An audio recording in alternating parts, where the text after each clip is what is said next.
اب ہم نے اپنا معاملہ دیکھنا ہے کہ مال خرچ کرتے ہوئے میرا کیا رویہ ہوتا ہے. کیا میں فضول خرچ ہوں، یا میں نعمت کو استعمال نہیں کرتی، یا میں بہت زیادہ ضائع کرنے والی ہوں. کیا میں اپنے گھر والوں کے لیے بھی نہیں میں استعمال کرتی، یا ان کا حق ادا میں نہیں کرتی.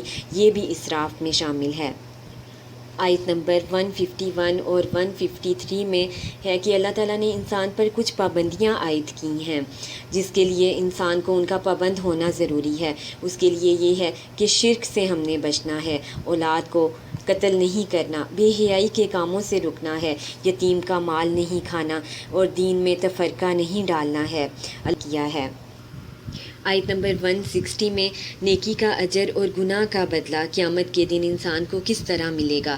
نیکی کا اجر 10 گنا ہے اور گناہ کا بدلہ اتنا ہی ملے گا جتنا گناہ اس نے کیا. آئیں ہم نیکیوں میں پہل کریں. اس رمضان میں ہم نیکیاں کمائیں، دوسروں سے سبقت لے جانے کی ہم کوشش کریں اور زیادہ سے زیادہ استغفار کریں. آیت نمبر 165 میں اللہ تعالیٰ نے بعض انسانوں کو بعض پر مرتبہ دیا ہے. اس کی کیا حکمت ہمیں سمجھ آتی ہے؟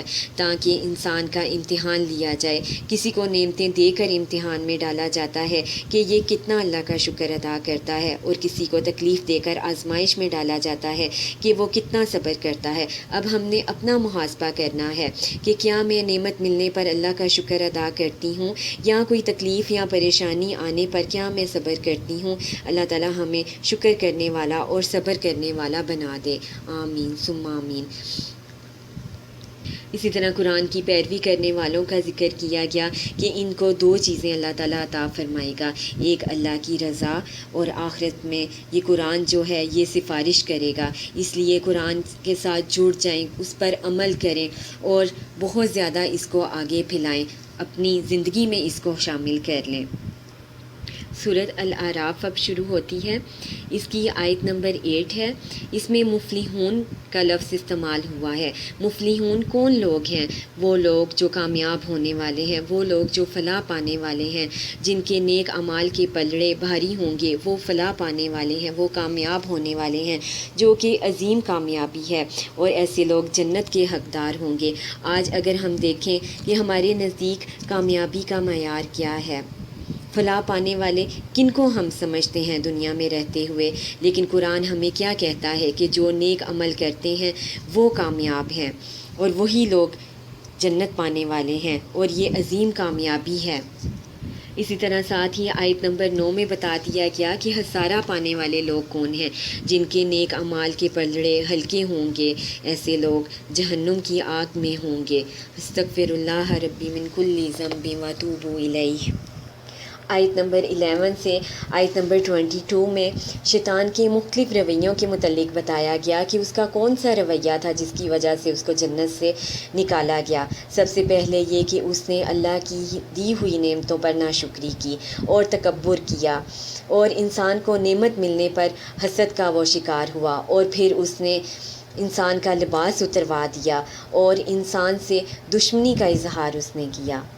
اب انسان کو اپنا رویہ دیکھنا چاہیے کہ کیا وہ ناشکری تو نہیں کر رہا، کیا وہ تکبر کا شکار یا حسد کا شکار تو نہیں ہو رہا. اور انسان کو اپنے لباس کی طرف توجہ کرنی چاہیے کہ کیا یہ شیطانی رویہ تو نہیں میں اختیار کر رہی اپنے لباس کے متعلق، کیونکہ یہ تمام چیزیں جو ہیں یہ جنت سے دوری کا باعث ہوں گی.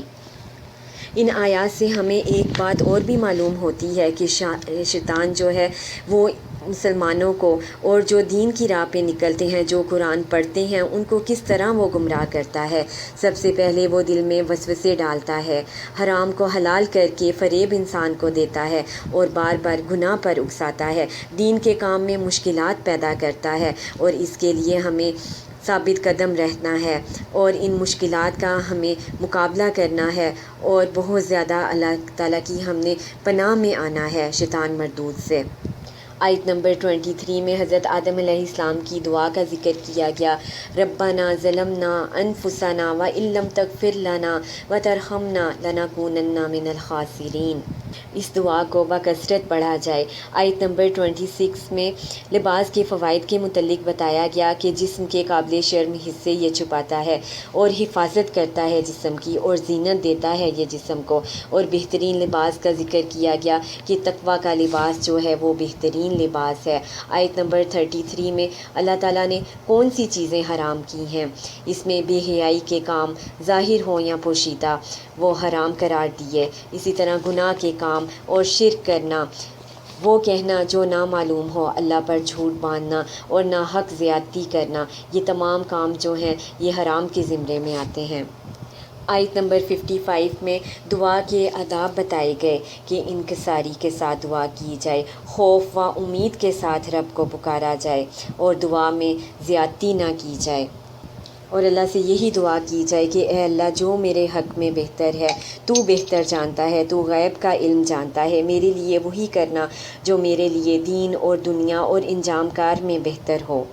اب ہم نے اپنا جائزہ لینا ہے اور یہ غور و فکر کرنا ہے کہ کیا میں اسراف تو نہیں کر رہی؟ میں اپنے کھانے میں، پینے میں اور پہننے پر میرا رویہ کس طرح کا ہے؟ کیا میں اسراف سے کام لے رہی ہوں؟ کیونکہ یہ اللہ کو سخت ناپسند ہے۔ اور اسی طرح میں نے اپنا جائزہ لینا ہے کہ کیا میں بزرگوں کی رائے یا آباء و اجداد کے دین پر میں چل رہی ہوں، یا اللہ اور اس کے رسول کی بات کو میں مانتی ہوں، اور کیا میں اللہ کی دی ہوئی نعمتوں پر شکر ادا کرتی ہوں، اور آزمائش پر کیا میں صبر کرتی ہوں، اور میرا شمار کن لوگوں میں ہوتا ہے؟ کیا میں سلامتی کا گھر پانے کے لیے حق کو آسانی سے قبول کر رہی ہوں؟ کیا میں دنیا میں رہتے ہوئے اچھے اعمال کی طرف یا نیکیوں کی طرف راغب ہوں؟ اپنا یہ ہم نے جائزہ لینا ہے۔ اللہ تعالیٰ ہم سب کو عمل کی توفیق عطا فرمائے، آمین ثم آمین۔ سبحانک اللہم و بحمدک، اشہد ان لا الہ الا انت، استغفرک و اتوب الیک۔ السلام علیکم و رحمۃ اللہ وبرکاتہ۔